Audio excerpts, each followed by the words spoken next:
ایک وقت ایسا تھا جب حکمران اس کے اشاروں پر ناچتے تھے، پھر وقت نے اپنی بے بسی کی تصویر بنا دیا۔ اس شخص کو 25 اکتوبر 2020 کا دن تھا۔ ڈاکٹرز نے مریض کا بازو سیدھا کیا اور مایوسی سے سر ہلا دیا۔ بیٹے نے آہستہ سی آواز میں پوچھا، "Is there any chance?" کیا کوئی چانس ہے؟ ڈاکٹر نے جواب دیا، "سر، ابھی ہمیں وینٹیلیٹر بند کرنا ہوگا۔" بیٹے نے سر نیچا کیا اور آہستہ آہستہ چلتا ہوا کمرے سے باہر نکل گیا۔ مریض مئی 2014 سے کوما میں تھا۔ مریض کی کہانی 1940 سے شروع ہوتی ہے۔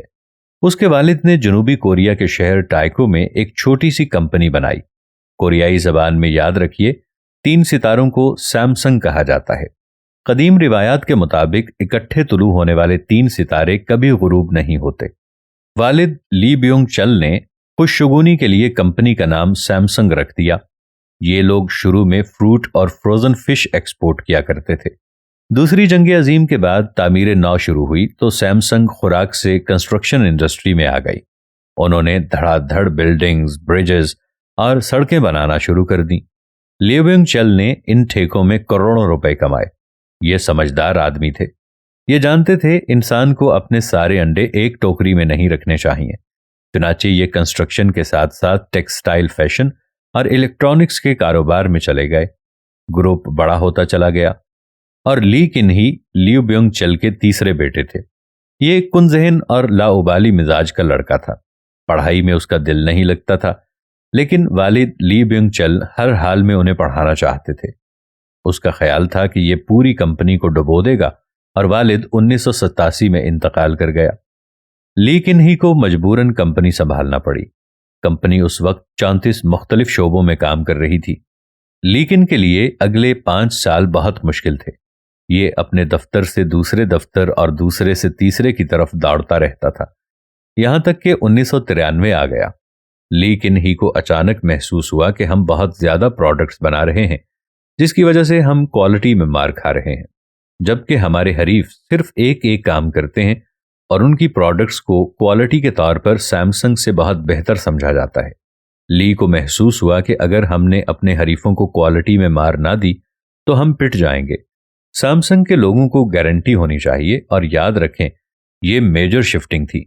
کمپنی کی انتظامیہ نے انہیں سمجھانے کی کوشش کی، لیکن وہ ڈٹے رہے اور ہر قسم کا نقصان برداشت کرنے کے لیے بھی تیار تھے۔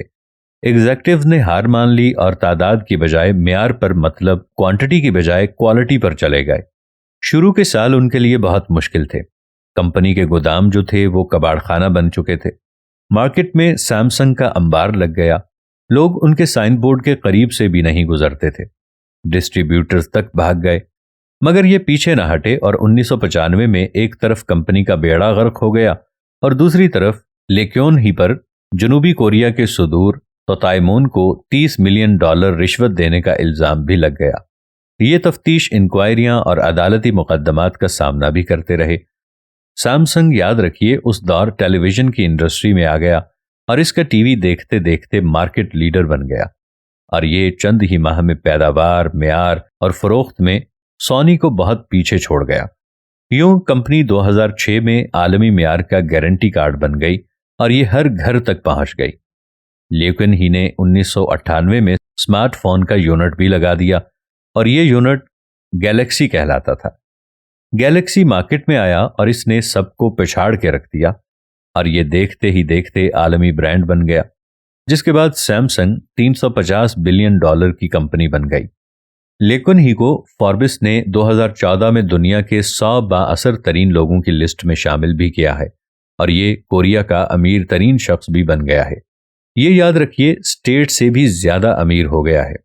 لیکن ہی کی کامیابی کا پہلا ستون ٹیکنالوجی تھا۔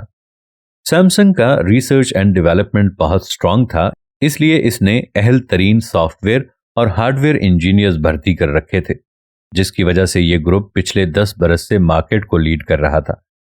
دوسرا، یہ گروپ معیار پر کبھی سمجھوتا نہیں کرتا تھا۔ آپ ان کی کوئی پروڈکٹ اٹھا کر دیکھ لیں، پیکنگ سے لے کر سائز تک آپ کو ان کا معیار حیران کر دے گا۔ اور تیسرا، لیکن ہی خرید و فروخت کا ایکسپرٹ تھا، اور یہ راستے کی ہر رکاوٹ کو خرید کر یا گرا کر آگے نکل جاتا تھا۔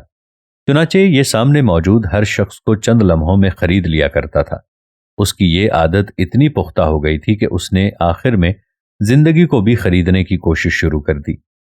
چیئرمین لیکن ہی کو 2014 میں ہارٹ اٹیک ہوا اور یہ کوما میں چلا گیا، اور اس کی وصیت کے مطابق اس سے وینٹیلیٹر پر شفٹ کر دیا گیا تھا، اور اس کے لیے نئی ادویات کی ایجاد کا کام شروع کر دیا گیا تھا۔ سیمسنگ نے درجنوں ریسرچ اداروں کو فنڈنگ کی، بڑے بڑے ڈاکٹرز کا بندوبست کیا اور قیمتی سے قیمتی ترین ادویات بنوائی گئیں، لیکن ہی قومے سے واپس نہ آ سکے۔ پھر اس کے بیٹے نے ایک کمپنی کی ایان بھاگ دوڑ سنبھال لی اور اپنے والد کو ایک بار پھر اپنے پاؤں پر کھڑا دیکھنا چاہتا تھا۔ اس کی شدید خواہش تھی کہ یہ ایک بار اپنے منہ سے بولے یا ایک بار اپنے ہاتھ سے کھائیں، اور اس کے پاس قدرت کے سامنے ہارنے کے سوا کوئی چارہ نہیں ہوتا۔ کہتے ہیں انسان اگر زندگی خرید سکتا تو ہم آج بھی نمرود اور فرعون کی خدائی میں سانس لے رہے ہوتے۔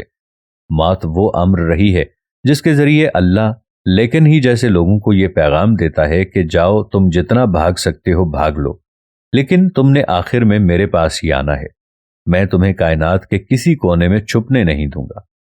تاریخ انسانی خداؤں کا قبرستان میں اگر کسی دن تاریخ کے قبرستانوں میں جھانک کر دیکھیں، آپ کو ہر قبر میں کوئی نہ کوئی ایسا شخص لیٹا ہوا ملے گا جو خود کو ناگزیر بھی سمجھتا تھا اور ناقابل شکست بھی۔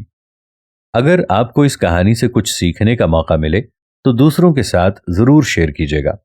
ہو سکتا ہے اس کہانی سے کسی کی زندگی اور دل بدل جائے۔ بہت شکریہ۔